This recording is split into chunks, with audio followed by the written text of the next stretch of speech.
Area 51 से एक unknown caller ने radio show host Art Bell को शो के दौरान कॉल की।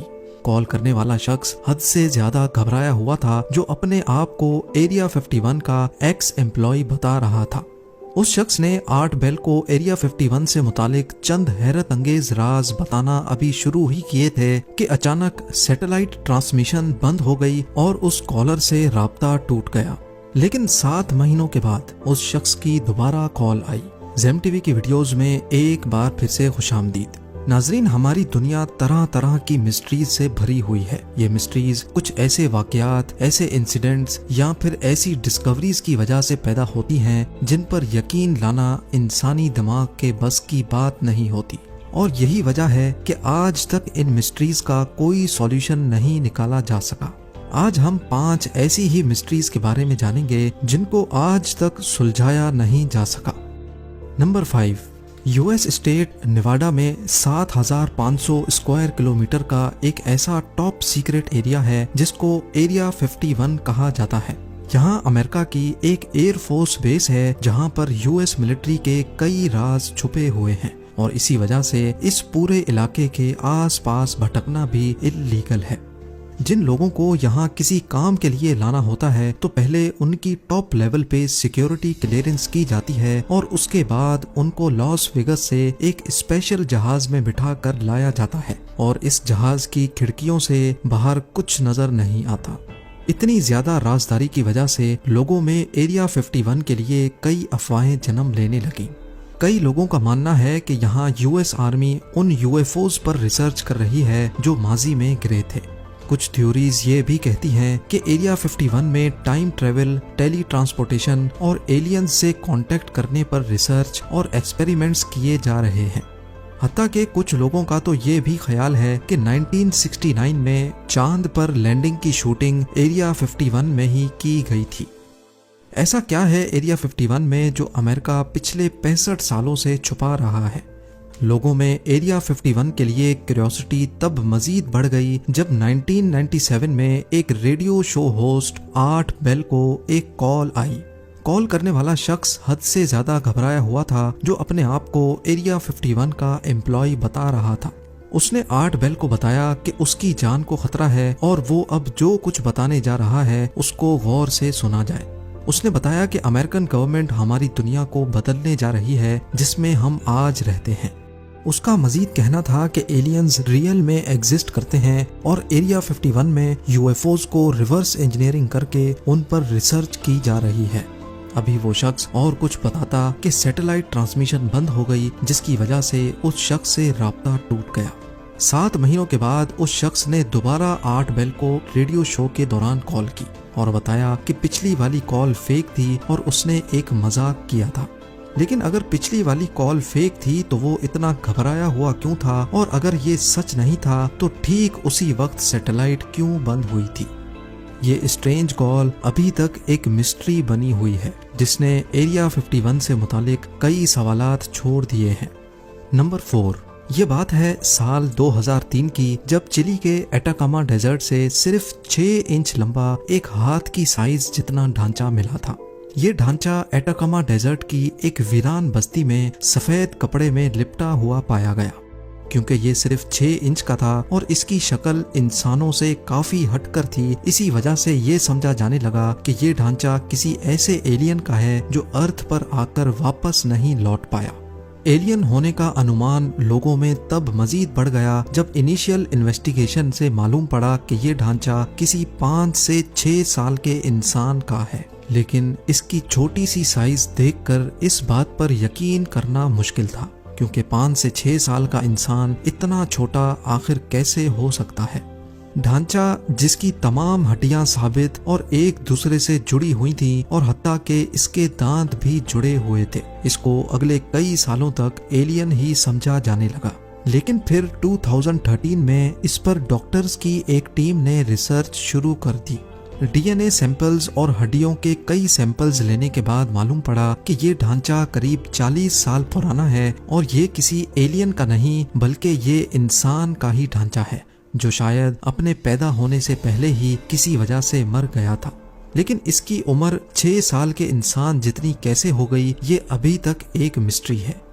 नंबर 3, न्यू गिनी आइलैंड्स के जंगलात में एक नहीं 4 मर्तबा अलग अलग जगहों पर एक अजीब जानवर नुमा मखलूक को देखा गया जो किसी डायनासोर जैसा लगता था।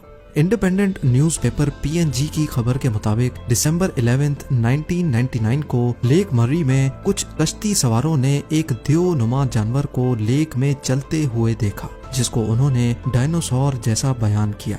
उसके अगले ही दिन एक चर्च के पादरी ने अपने एक साथी के साथ जंगल में वैसा ही एक जानवर देखा।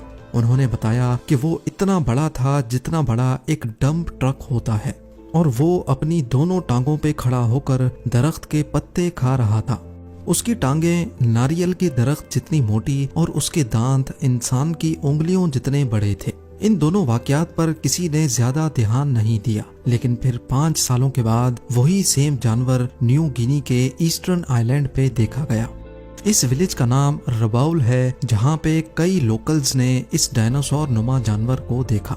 3 मीटर लंबा, ग्रे रंग, शक्ल कुत्ते जैसी और पूंछ क्रोकोडाइल जैसी बताई गई।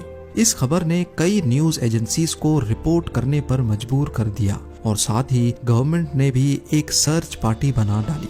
गांव वालों का कहना था कि हमने इतना बड़ा और ऐसा अजीब जानवर पहले कभी नहीं देखा, इसी वजह से हमने भागकर अपनी जान बचाई।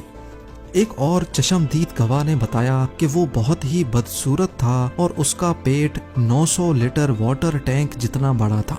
पुलिस ऑफिसर्स की एक टीम को M16 असॉल्ट राइफल्स के साथ जंगल में इस डायनासोर की तलाश में भेजा गया। गवर्नमेंट ऑफिशियल्स का कहना था कि पुलिस को ऐसा कोई जानवर नहीं मिला, लेकिन गांव वालों का कहना था कि पुलिस वाले उसको मारकर किसी सीक्रेट जगह पर ले गए हैं जहां उस डायनासोर पर रिसर्च की जा रही है।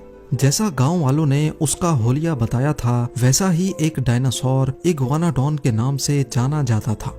ये प्लांट खाने वाला डायनासोर 6 से 8 टन वजनी और 15 फीट लंबा हुआ करता था, लेकिन इस वाक़े की असल हकीकत आज तक एक मिस्ट्री बनी हुई है।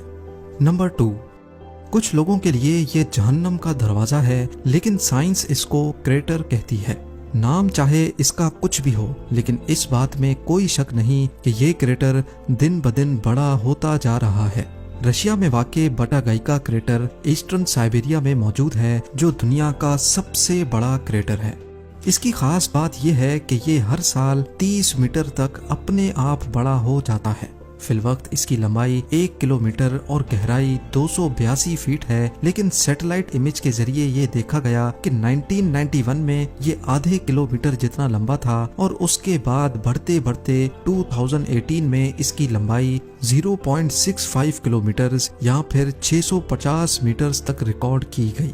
लोकल्स का मानना है कि इस क्रेटर के अंदर से अजीब अजीब आवाजें सुनाई देती हैं, जैसा कि कुछ गलत होने वाला है, और इसी वजह से इसका नाम जहन्नम का दरवाजा या फिर डोर टू हेल रख दिया गया है।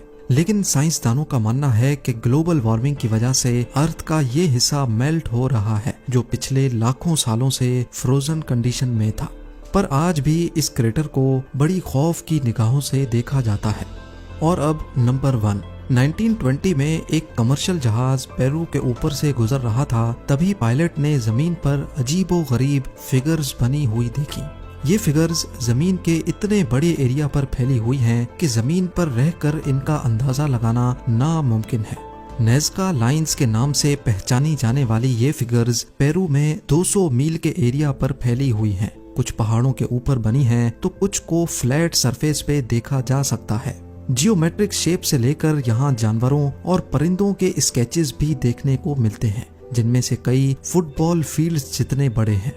अभी तक टोटल 24 शेप्स इस एरिया से ढूंढी जा चुकी हैं और शायद कई अभी तक हमारी नजरों से ओझल हैं।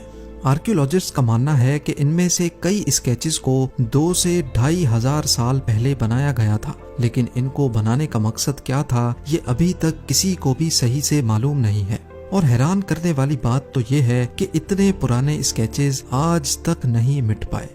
एक स्वीडिश राइटर ने अपनी बुक में लिखा था कि ये हजारों साल पहले यूएफओस की लैंडिंग साइट्स हुआ करती थी, जिनको यहाँ रहने वाले लोग एलियन गॉड्स माना करते थे। लेकिन कई आर्कियोलॉजिस्ट इस किताब के दावों को मानने से इनकार करते हैं। उनका मानना है कि कदीम दौर में इन जियोग्लिफिक्स या फिर स्केचेस का मकसद यहाँ रहने वाले लोगों के रस्मों रिवाज से जुड़ा था।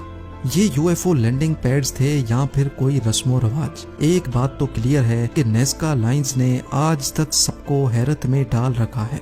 उम्मीद है जेम टीवी की ये वीडियो भी आप लोग भरपूर लाइक और शेयर करेंगे। आप लोगों के प्यार भरे कमेंट्स का बेहद शुक्रिया। मिलते हैं अगली शानदार वीडियो में।